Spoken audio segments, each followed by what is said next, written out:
तो जो ये गोस्वामी जी ने कहा है जन्म जन्म मुनि जतन कराही, बिल्कुल ऐसा ही सत्य अनुभव हुआ है।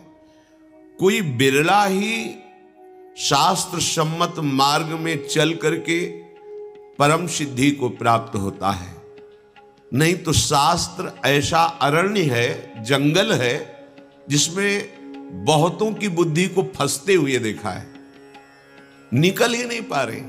सारा का सारा ज्ञान केवल स्थूल सूक्ष्म और कारण इन्हीं को सिद्ध करने में लगा है, जबकि ये अविद्या का खेल है।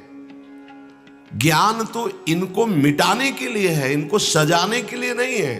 पर प्रायः इतनी शरीर की अवस्था हो गई, 80 वर्ष 85 वर्ष, और साधना में लगे हुए हैं, और केवल अविद्या का पोषण हो रहा है। बड़ा आश्चर्य होता है। बिना भगवत कृपा के, गुरु कृपा के सही मार्ग मिलना कठिन है। ऐसा थोड़ी कि आप शास्त्र स्वाध्याय करते हैं तो सही मार्ग आपको मिल ही जाएगा। गुरुदेव की कृपा से सही मार्ग का अनुभव होता है। जब मार्ग मिल गया तो लक्ष्य मिलना दुर्लभ नहीं रहता। वार्ता करके देखा है। बस केवल अविद्याजनित रचना को ही पुष्ट करना। एक बार कई संत भगवान पधारे थे, चर्चा हुई, परिणामतः उन्होंने कहा व्यवहार सत्य तो है ना, करना तो पड़ेगा ही ना। तो ये भाषा साधु वेश की नहीं होती, ये भाषा संसारिक होती है। साधु वेश में ये व्यवहार सत्य नहीं है, परमार्थ सत्य है। ये व्यवहार करना ही पड़ेगा, ये तो मान सकते हैं, पर इसे असत्य मानकर, स्वांग मान करके, इसे सत्य मानकर करने वाला ना तो ज्ञानी है ना उपासक है। बिना भेद के भेद मिटा नहीं सकते। ये जो भेद में फंस गए, इसमें भेद करना ही होगा।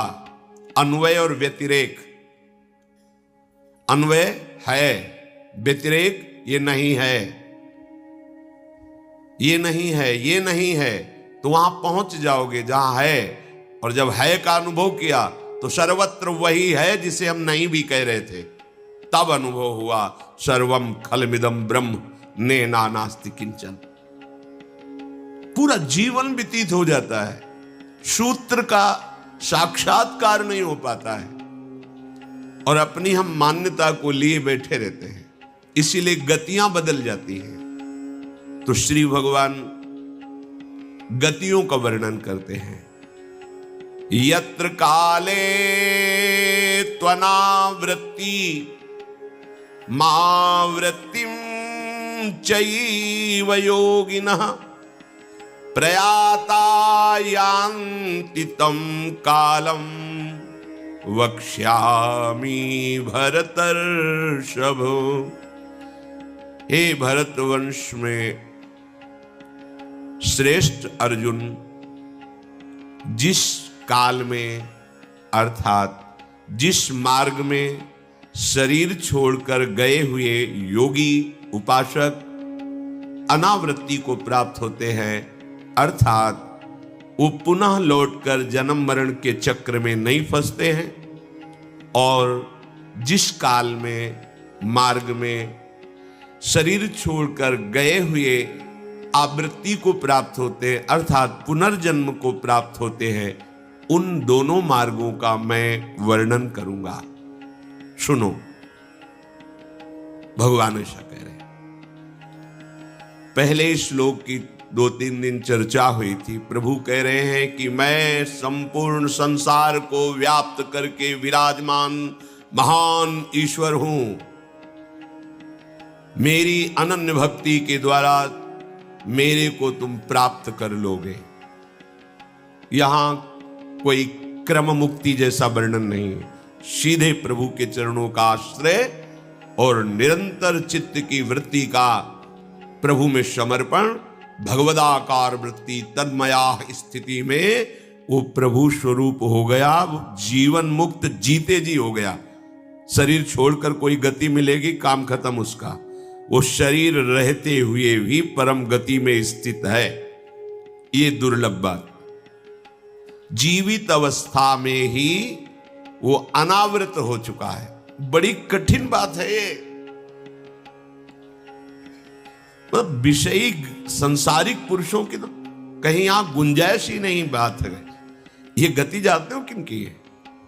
उनकी दुर्गति का वर्णन नहीं है, ये सदगति और गति का वर्णन है। उनकी तो चर्चा ही नहीं है।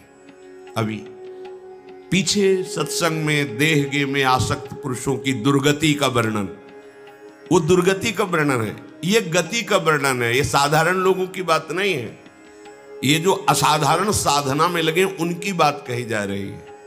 ऐसा न समझ ले कि उत्तरायण दक्षिणायण में मरने से अलग अलग वो गतियों को प्राप्त ही होगा। वो गतियां उनकी जो साधना में लगे हैं, जो साधन रही थी उनकी दुर्गति होती, उनका इनमें उत्तरायण दक्षिणायन से कोई संबंध नहीं। अगर आप पापाचरण करते हो, भगवत विमुख हो, तो उत्तरायण में भी मरोगे तो नरक जाओगे। ये थोड़ी कि आप सूर्य लोक होते हुए आप ब्रह्मलोक पहुंच जाएंगे, ऐसा नहीं है। ये गतियां उन साधनों की वर्णन की जा रही है जिन्होंने निष्काम भाव से साधनाएं शास्त्र सम्मत की है या सकाम भाव से गृहस्थ धर्म के अनुसार चले हैं, उनकी गतियों का वर्णन। सबसे पहली दुर्लभ गति, प्रभु के चरणों का आश्रय लेकर निरंतर प्रभु का भजन, उसे और कुछ जानने की जरूरत नहीं।